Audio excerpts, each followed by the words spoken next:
हरिओम। एक जिज्ञासु ने पूछा है कि प्रणव क्या है। तो प्रणव के बारे में योग सूत्रकार महर्षि पतंजलि ने बहुत अच्छी व्याख्या दिया है। उनका कहना है कि तस्य वाचकः प्रणवः। तस्य मन उसका, प्रणव जो है वो उसका वाचक है। उसका मतलब क्या? उसका से तात्पर्य है परब्रह्म का।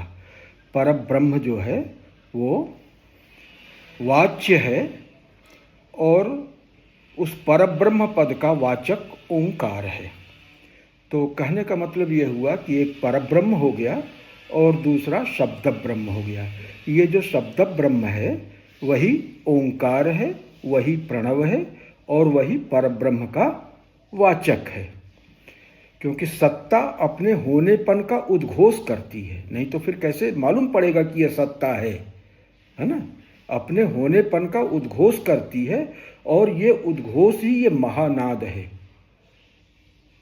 ओंकार है, प्रणव है, उद्गीत है, जो सृष्टि की प्रारंभिक अवस्था में, सृष्टि के पूर्व की अवस्था में अहमात्मिका वृत्ति के रूप में परमेश्वर के हृदय में स्फुरित होता रहता है।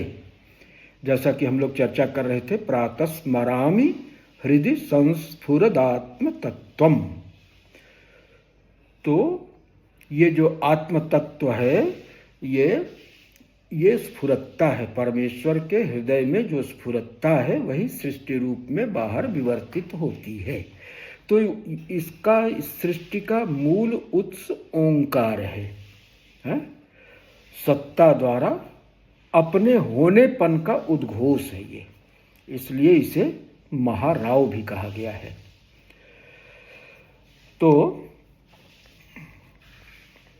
सृष्टियोन्मुख अवस्था में यह जो महानाद है, यह जो उद्गीत है, प्रणव है, या अहमात्मिका वृत्ति के रूप में हृदय में हो रहा स्फुरण है, ये जो है आनंदातिरेक की अवस्था में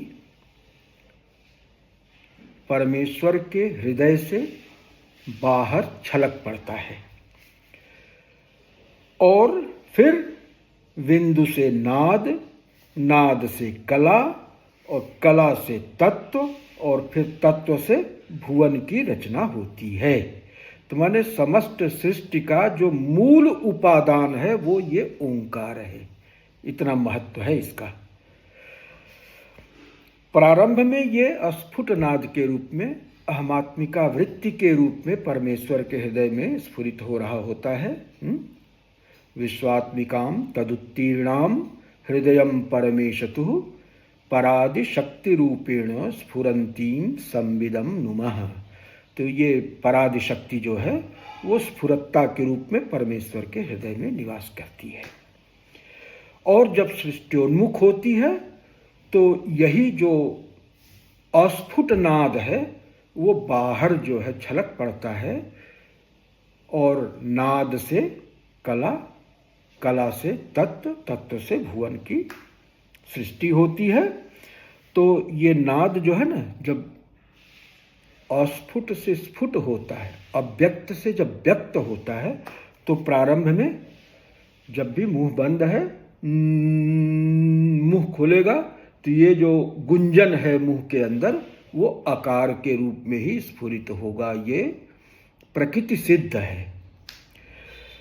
तो ये जो अस्फुट नाद है स्फुट होते ही अ के रूप में आता है।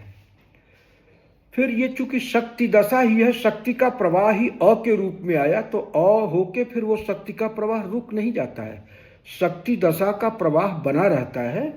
तो उस शक्ति दशा के प्रवाह को ई से अभिव्यंजित किया गया, तो अ के बाद ई। और इस शक्ति का जब उन्मेष होता है तो उन्मेष की अवस्था में ये उकार बन जाता है। माने वही जो अव्यक्त नाद है वो जब व्यक्त हुआ और स्फुट हुआ तो अ के रूप में, फिर ई के रूप में, फिर ऊ के रूप में, और जरा इसमें और स्पष्टता आई और स्फोट हुआ तो वो री के रूप में आ गया, रिकार र उसमें मिला हुआ अग्निबीज है, तो माने अब वो प्रकट होने की तरफ तेजी से उन्मुख है, तो रिकार हो गया। और प्रकट होने के बाद फिर जब उसमें स्थूलता आ जाती है तो रिकार हो जाता है, री। तो ये री जो है वो ल पृथ्वी बीज है, माने वहां पे स्थूलता आ गई। माने बिंदु से बोध से, बिंदु माने शिव, शिव माने बोध, बोध से शक्ति की धारा चली और शक्ति की धारा एक सीमा तक चलने के बाद स्थूल रूपता को प्राप्त हो गई। ऋकार के चलते वो ल माने लम बीज पृथ्वी का है, तो वो पृथ्वी के रूप में परिणत हो गया। तो इस तरह से जो है वो ओंकार ही जो है वो समस्त तत्व बीजों का जनक है, और तत्व बीजों से तत्व की सृष्टि हुई, और तत्व से चतुर्दश भुवनात्मक विश्व बना। तो इस तरह से जो है वो अ, ई, उ, री और ली, ये 5 स्वर वर्ण अस्तित्व में आए। फिर इन्हीं का दीर्घ स्वर जब हुआ तो आ, ई, उ, री, ये 5 हो गए। तो 5 और 5 10 हो गए।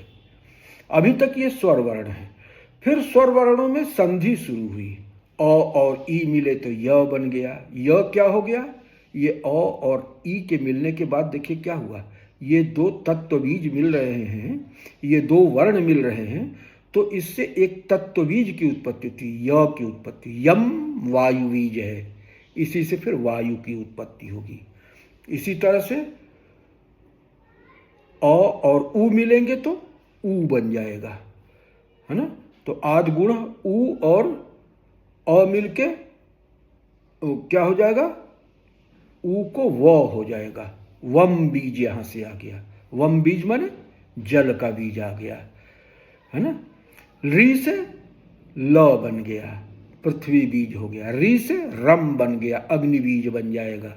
तो इस तरह से ये जो स्वर वर्ण हैं ये दीर्घ अवस्था में 5 + 5 हो गए, और फिर उसके बाद 4 संधि के फलस्वरूप हो गए, तो ये 14 हो गए। और अ के ऊपर बिंदु और अह के ऊपर बिंदु। यहाँ पे देखिए अब बिंदु और विसर्ग जो अव्यक्त था वो अ के सहारे से वो व्यक्त हो गया, माने अ के अंदर ही विसर्ग है और अ के अंदर ही बिंदु भी है। तो बिंदु और विसर्ग, हाँ, अबिंदुश्च अविसर्गश्च अकारश्च ततो महान है। तो ये बड़ी रहस्यमय व्याख्या है, तो इतना डिटेल में हम नहीं जाएंगे क्योंकि वीडियो में बहुत छोटा बनाना चाह रहा हूँ। तो उसके बाद फिर अब ये जब तत्व बीज बन गए ना, तो तत्व बीज से तत्व बन जाएंगे। अब तत्वों से जो है वो शरीर की रचना शुरू होगी। तो शरीर की रचना शुरू होगी तो पहले क्या बनेंगे, उच्चारण संस्थान बनेंगे। अब इन तत्व बीजों से और जो अस्पृष्ट स्वर वर्ण है इनके बीच में जब संघर्ष होगा, संघट्ट होगा, तो उस संघट्ट के परिणाम स्वरूप विभिन्न उच्चारण संस्थान माने शरीर के विभिन्न अवयव बनेंगे। कंठ बना, तालु बना, मूर्धा बनी, ओष्ठ बना, दंत बना, नासिका बनी। तो इन सबों के समय ये जो स्वर यंत्र बने, जब वायु इनसे टकराई तो अकुह विसर्जनीया नाम कंठ, अ और क वर्ग, ये वर्ण समूह जो है आ गए। फिर उसके बाद इचु यशा नाम तालुहु, ई और च वर्ग, ये आ गए अस्तित्व में। इसी तरह से अ ई री ऋतु रसानाम मूर्धा, र और ट वर्ग, री और ट वर्ग। इसी तरह से री और त वर्ग, तो ये अस्तित्व में आ गए। फिर क्या हुआ, कंठ, तालु, मूर्धा, और उसके बाद दंत और ओष्ठ, उपधमानीया नाम दंत ओष्ठौ, और ये ऋतु नसानाम दंता। तो एक दांत से हो गया, एक ओष्ठ से हो गया, तो तवर्ग जो है वो दांत से हो गया, और पवर्ग जो है ओष्ठ से हो गया। उसके बाद अनुनासिक और अनुनासिक ये नासिका के संस्पर्श से हो गया। तो इस तरह से करके सारे के सारे वर्ण धीरे धीरे आए। और ये जो य व र ल ये चार स्वर वर्णों की संधि से जो तत्वबीज पैदा हुए, ह तो ऑलरेडी उसमें आ गया है। तो ये 5 तत्वों के 5 बीज हो गए। इन तत्वों के आधार पर फिर चतुर्दश भुवनात्मक सृष्टि पैदा हुई। तो इस तरह से ओंकार का बहुत महत्व है। ओंकार का ही विवर्त जो है ना, ये समूची सृष्टि है और समूचा वांग्मय भी है। एक तरफ वो वांग्मय बना, दूसरी तरफ समूची सृष्टि बना। तो इसका संक्षेप में मैंने संकेत किया, क्योंकि वास्तव में तो ये विषय बहुत ही व्यापक है। तो ओंकार को क्या कहते हैं? ओंकार से ही जो है वो सारे वो वर्ण निकले, सारी मात्रिकाएं निकली, मात्रिकाओं से ही मंत्र बने, और मंत्र से फिर जो है पद बना, माने वांग्मय आया। और ये जो वर्ण थे स्पृष्ट और अस्पृष्ट, तो अस्पृष्ट वर्णों में संधि के फलस्वरूप स्पृष्ट वर्ण आ गए। अब उसके बाद उच्चारण संस्थान के भेद से तमाम स्पृष्ट वर्ण हो गए। तो इस प्रकार से जो है जब संधि हुई तो क्या हुआ कि तत्वबीज आ गए। तो तत्वबीज से तत्व चतुर्दश भुवनात्मक सृष्टि हुई। तो एक तरफ वांग्मय हुआ, दूसरी तरफ सृष्टि हुई। अब ओंकार से जो है, ओंकार से ही चारों महावाक्य निकले। तत्वमसि, अहम ब्रह्मास्मि, अयम आत्मा ब्रह्म, प्रज्ञानम ब्रह्म, ये जो 4 ग्रेट एफोरिजम्स हैं, ये इसी ओंकार से निकले। इसी ओंकार से वेद माता गायत्री निकली। ओंकार का ही उसमें कहा है ना कि क्या कहा, परोरज से सावधोम। तो सृष्टि की इच्छा से वो जो ओंकार था वही वर्णों में, मात्रिकाओं में जो है आ गया है, परोरज से सावधोम। तो गायत्री वहीं से निकली, और गायत्री वेद माता हैं तो उन्हीं से वेद निकला। अब और भी देखिए, जैसे लोग कहते हैं ना कि बौद्ध, जैन, सिख ये सनातन धर्म में नहीं आते हैं। ओंकार का प्रयोग हर जगह है। ओम नमो बुद्धाय, ओम नमो अरिहंतारम, एक ओंकार सतनाम। जो चाहे जैन हो, चाहे बौद्ध हो, चाहे सिख हो, सभी ओंकार को स्वीकार करते हैं। और ओंकार ही वेदों का बीज है। ओंकार ही जो है वो ब्रह्म का वाचक है। तो आपने ब्रह्म को माना, ब्रह्म के वाचक को माना, आपने 4 महावाक्यों को माना, आपने गायत्री को माना, आपने वेद को माना, क्योंकि सबका मूल ओंकार, उसको आप लोग स्वीकार करते हैं, उसका आप लोग हर जगह प्रयोग करते हैं। ओम नमो अरिहंतारम, ओम नमो बुद्धाय, ओम बुद्धम शरणम गच्छामि। तो जब हर जगह ओम का एक ओंकार सतनाम, तो ये सब के सब सनातन ही है, सनातन से पृथक कहीं नहीं है। ओंकार की व्यापकता पूरे सृष्टि में है। ओंकार को नकार के किसी भी वस्तु की, व्यक्ति की, जीव मात्र की सत्ता ही नहीं संभव है।